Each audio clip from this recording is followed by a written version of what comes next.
Okay, this is Justin Meehan, lifelong Chinese martial arts enthusiast, and I'm here with my good friend Ken O'Neill. I'm fascinated by his journey as well as his ultimate Systema-Martial art journey. So we're going to be talking about Systema, what is it, where did it come from, how he got involved, and I'm very honored to have my good friend Ken O'Neill here to answer my questions. Thanks. All right, so Ken, you have been involved in the arts since 1969 when you were 15 years old. Mm-hmm. What a bunch of martial arts you studied: karate, jiu-jitsu, Filipino martial arts with Daniel Santo and your good friend Stan Brooks, Muay Thai with Ron Smith, great teacher, Aikido, and you spent a lot of time with JKD, both in California and introducing it here in St. Louis. You've been a lifelong martial artist since 15 years. I want to talk about your latest martial art, your latest martial art interest, which is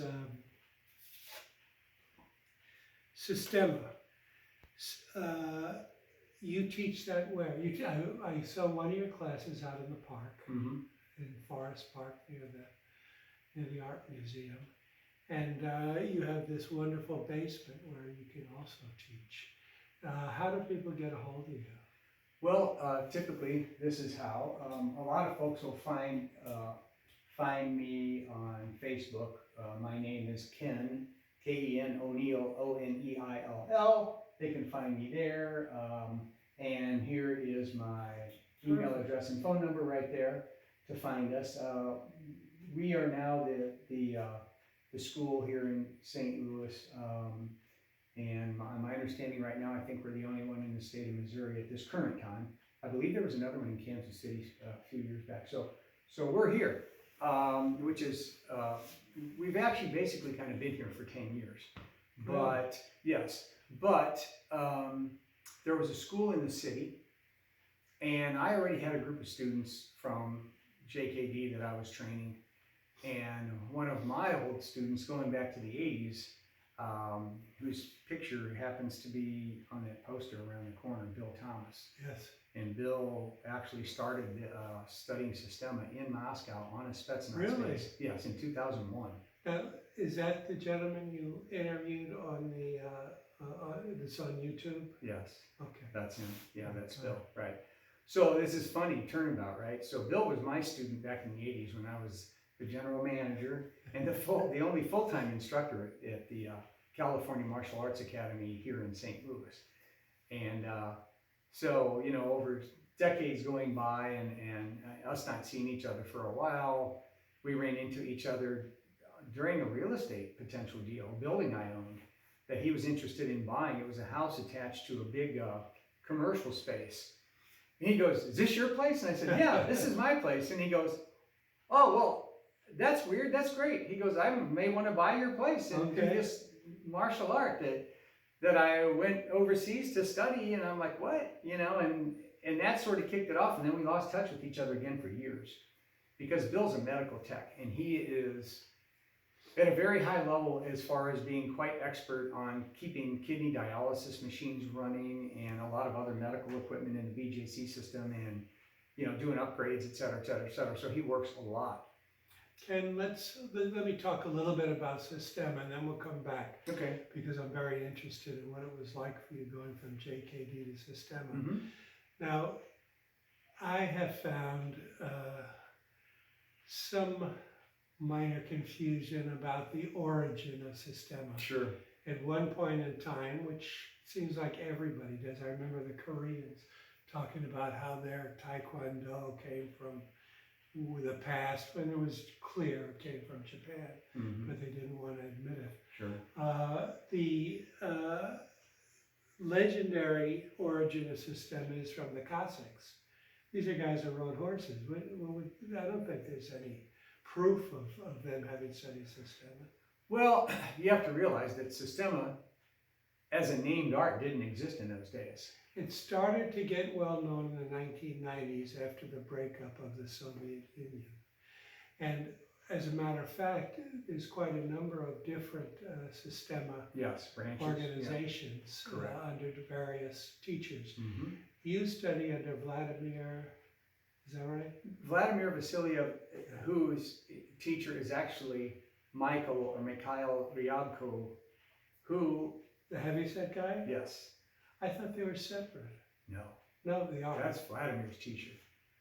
Okay, Yeah. all right, so, okay, I wanted to talk about both of them. Mm-hmm. You know, the Vladimir looks so much like you. Oh, weird, I Have people never said heard that? that one before, Okay, no. okay. That's interesting. Uh, Maybe there's something we don't know. yeah, He's you my never uncle. see yourself. No, I'd have to be his uncle, I guess. All right, now where did you, so you first heard about it through your friend, Through Bill, yeah. and you had how many years had you been doing JKD? Oh my gosh, my JKD actually started in 1973 Wow, on the SIU campus that's crazy. when I first met Stan. Stan had started about 2 years before me. Who do you study with? Michael Sandlin, Okay, Carl James. all right, oh yeah. Now that is a very unique branch of JKD. We're not gonna go into JKD. We don't have to go into that, but I'll just say that it was a predecessor for my mind being able to look at something like Systema and appreciate it immediately. So where did you first see Systema, where you appreciated it? Really the first time would have been just glancing at it on YouTube and going, I'm gonna have to look at this a little more. But then not doing that until there's another Bill who's in our class now, who was Bill Thomas's main student. This other Bill was another one that was back at the California Martial Arts Academy as one of our students, okay? And he became Bill Thomas's #1 student in Systema when Bill first started trying to organize classes around here, you know, back in the early 2000s. So he came to me one day, actually to sell me, to see if he could sell me annuities. Okay, And we started having a conversation, and he kind of pushed that aside for a minute. He said, you know, you got to look at this Systema deal. And I'm like, okay. So we were just fooled around in my living room, and he started showing me some things. I said, oh, this is fascinating in many ways. And that's what kicked it off. it is almost 180 degrees opposite of JKD superficially. Superficially. And you got to remember, there's major ways that people look at JKD. Most of them, what they're really looking at is Li Junfan, which is Bruce Lee's early art, his kickboxing system. And the JKD was the philosophy that grew out of him creating that. Yeah. Okay. So there's really a couple of different ways to interpret it. Most people say they're doing JKD. Well, JKD is the philosophical framework for Junfan, and most teachers that are JKD teachers are still, I say, mimicking Bruce's early art in their physical techniques. I don't see many that are doing super innovative things. I see some. JKD by nature is supposed to evolve and do that. The training system.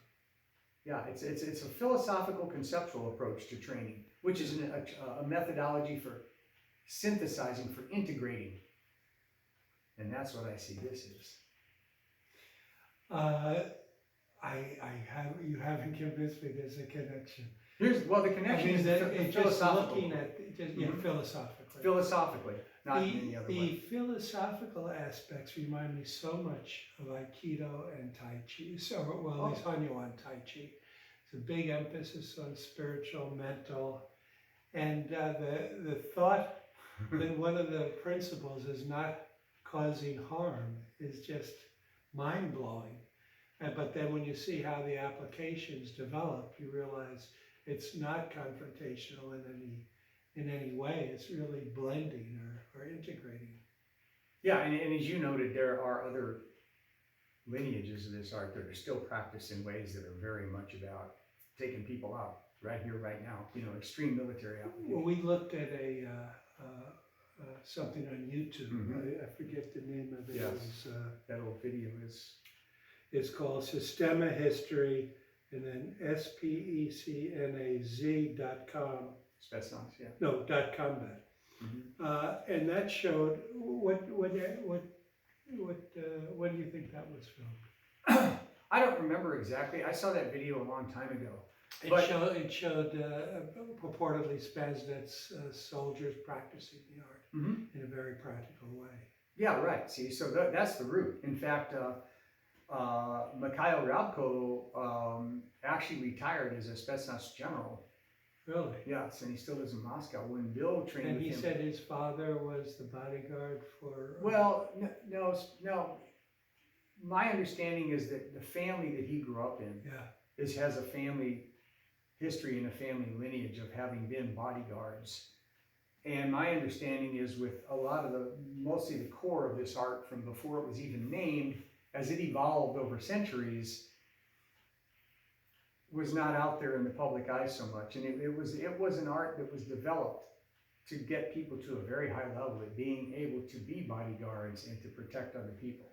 Well, I mean, the most difficult aspect is, as I see it, is the ability to relax and to engage without opposing force.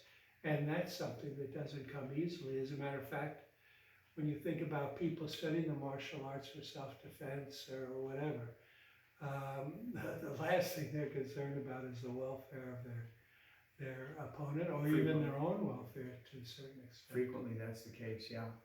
So that's where we differentiate, as I know you would agree, between martial art and something that's just a bare bones, solid self-defense training. Right, and you've got an emphasis on breathing, Mm-hmm. an emphasis on spirituality. I mean, how do you acquire this? Well, that's interesting. I mean, I think if Vladimir or Mikhail were here right now, they would probably, if you asked them, I suspect that they would strongly suggest through the spiritual end that you become a member of the Russian Orthodox Church.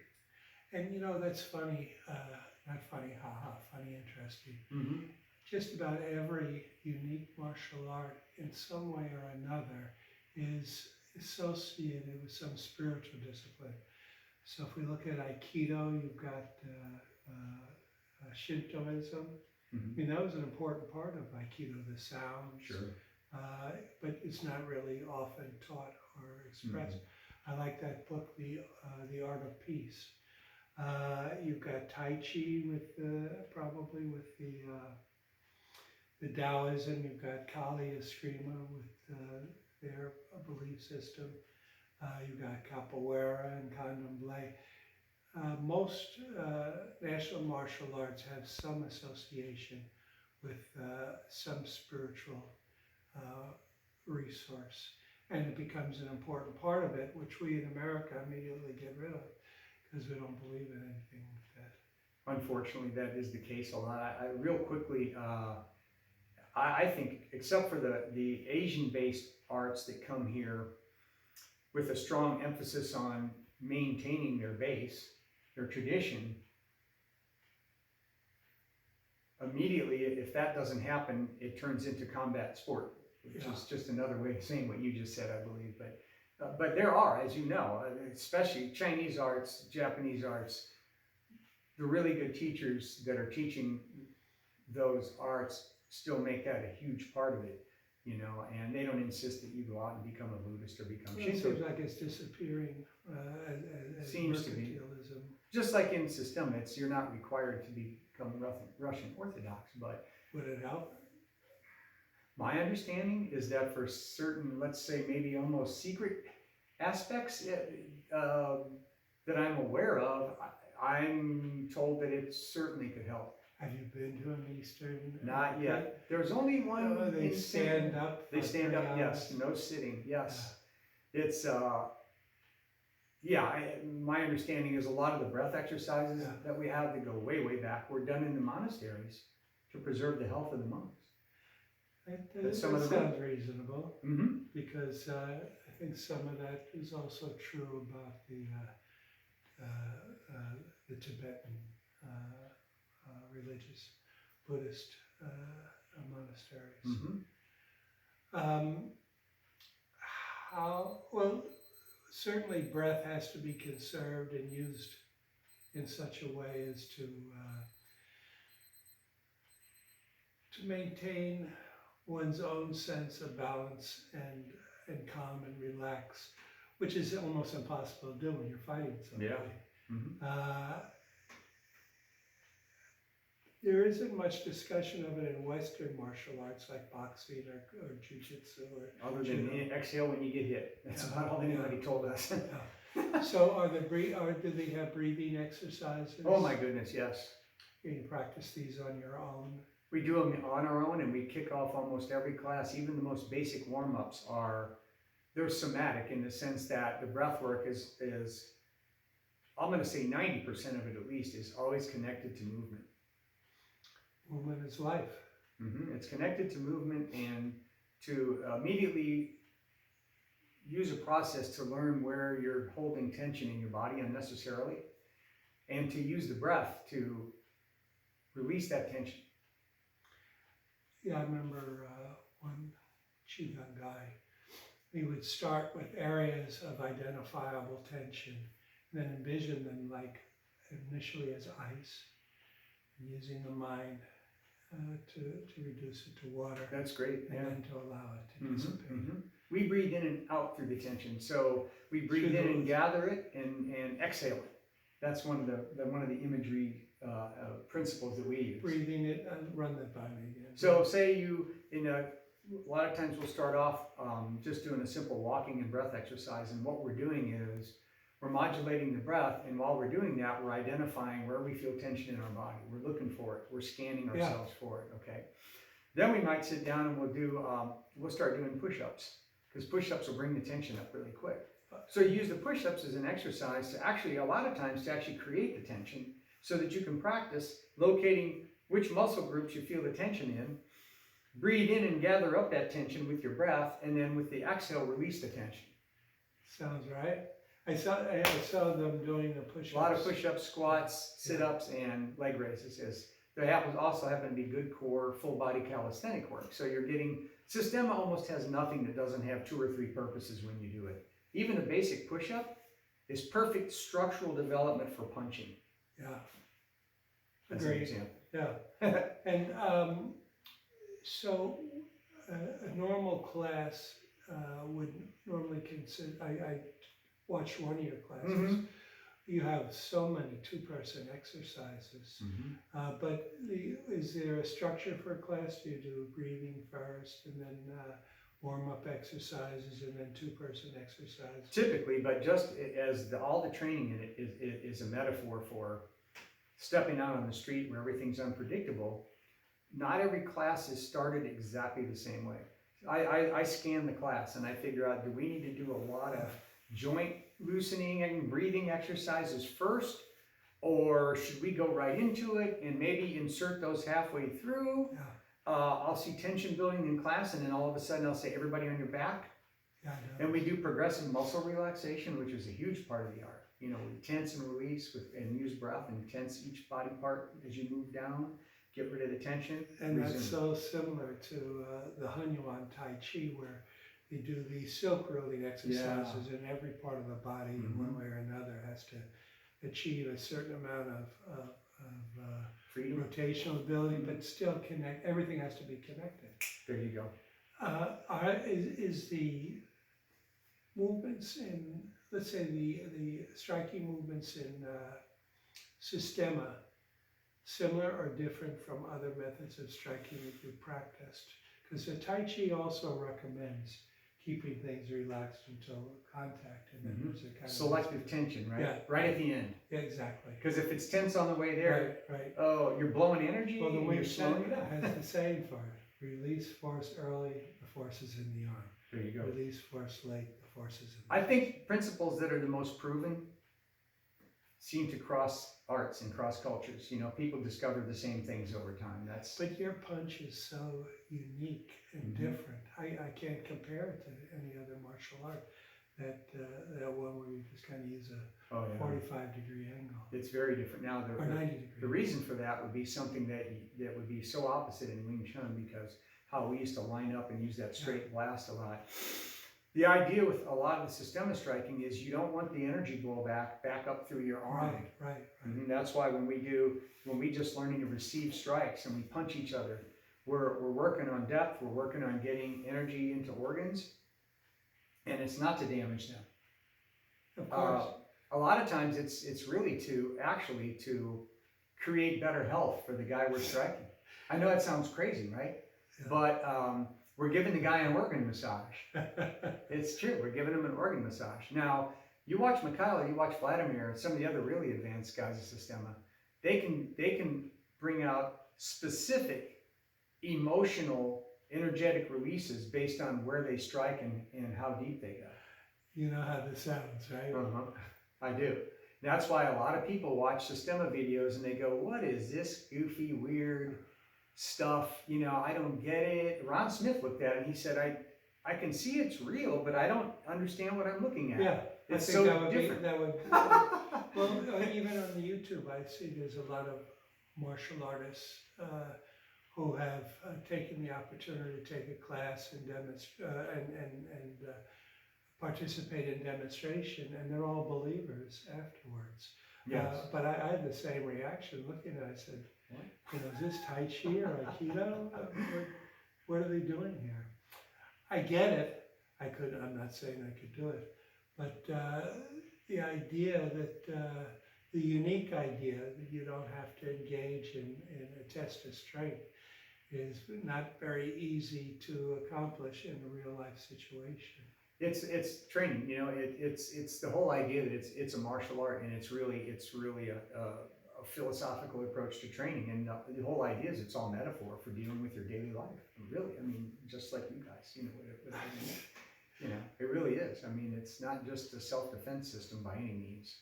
You know, so. Wait a minute, I just threw myself off. And since I'm also the cameraman, I have to check it now and then. Check it. Give me 1 second. I was just about to say something. We're good. I'll have to do that from time to time. So, where are your classes anyway? Well, you know, we're located in Richmond Heights here, where my studio is in the home, which is also coincidentally and quite conveniently very close to Forest Park here in St. Louis, the big city park where the zoo and the art museum and all are. So, so we do our outdoor training here, we do our indoor training here. Sometimes when the weather's really nasty, we purposely go out and train anyway. Now we get back to the practical side, the self-defense part. You know, the weather's not always conveniently perfect for you when you, if you have to do something, right? So that's part of that. And to gauge your body, how do I handle heavy clothes, and how do I handle how that affects my breathing? And, you know, we're monitoring a lot of things at the same time. So environment, of course, affects that as much as anything else. And that was really true in Eastern Europe with the winters and the summers. So if someone wanted to get involved, they could call that phone or contact you with that email address. Yeah, so when they find us on, we also have our Facebook page now for our school. They can find me there. Can people come and observe a class? Oh, sure. Yeah, they can always come. I always have people come, and I usually talk them into just trying it when they come to observe frequently, you know. And yes, it's one of the other things about this art is there's no in-class competition. You know, I noticed that. It seemed like not at all. People working together. People working together. That's the whole thing. If you don't trust your training partner, you have a problem, because we don't have rules. When we spar, there aren't rules. So think about that for a second. Yeah. So that means the possibility of injury technically could be extremely high. Now we get into the biggest complaint about Systema when people see it on YouTube. You guys do so much stuff at slower speeds, and that's exactly why. Well, I don't have any problem with that. You know, oh, you wouldn't, of course, because you understand from what you do. But you can't not say that going slowly doesn't allow you to create the internal physical connections that are required to produce the result. For sure, that's important. Very important. And when you go fast, what we all know happens is this: if anybody's ever even just tried boxing, you know what happens real fast is chaos ensues. Exactly. And my feeling is, you start slow, Mm-hmm.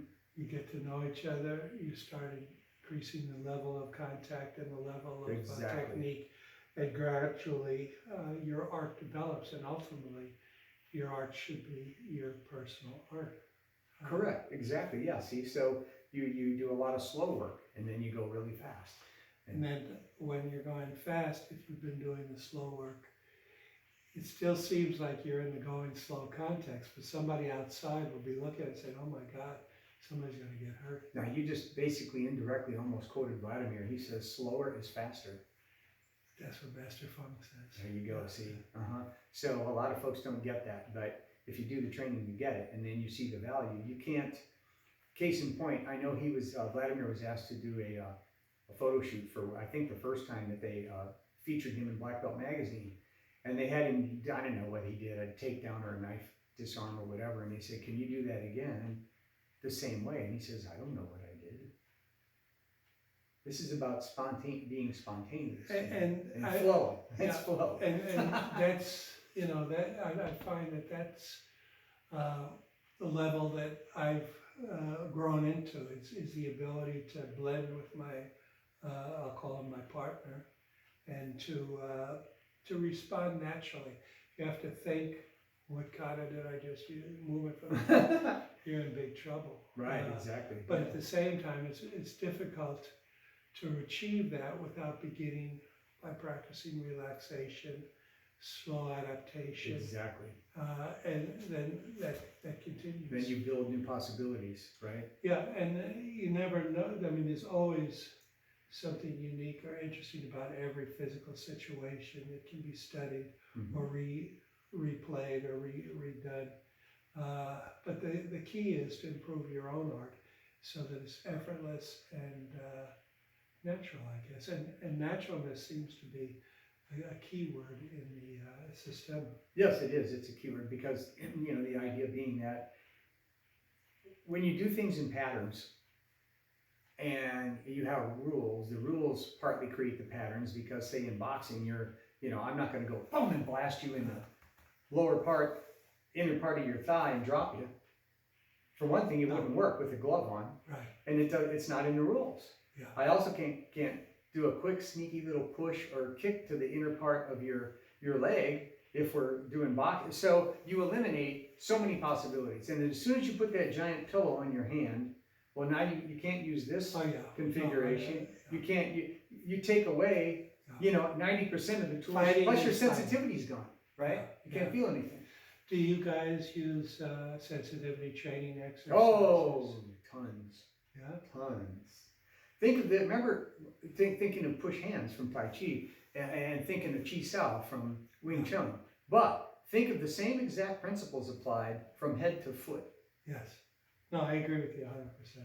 And doing it with your entire body. Exactly. We do a ton of deflecting motions with our chests, with our shoulders, with our backs, with our hips. Yeah, everything has to be yes, exactly. Yeah. Well, in that respect, we're on the same page. Yeah. Now, it seems that there's something unique about the Systema-Punch. All the videos talk about it and demonstrate it, and you've mentioned it yourself. What's unique about it that would transcend or diverge from the JKD? Oh, great question. Well, the JKD punches were designed for one thing. Blast the person. Blast the person, cause damage, and that's it. Systema punches are designed to affect the entire psyche when you take the strike, without the damage. And I'll find that even people that are relative beginners who tend to hold more tension, right, because they haven't trained long enough, frequently still, after taking numerous punches, just using abdominal strikes to work on, even they frequently won't even bruise or get minimal bruising when the punches are delivered properly. How do you? Well, I'm trying to make this a simple explanation. The punches aren't snapped in such a way to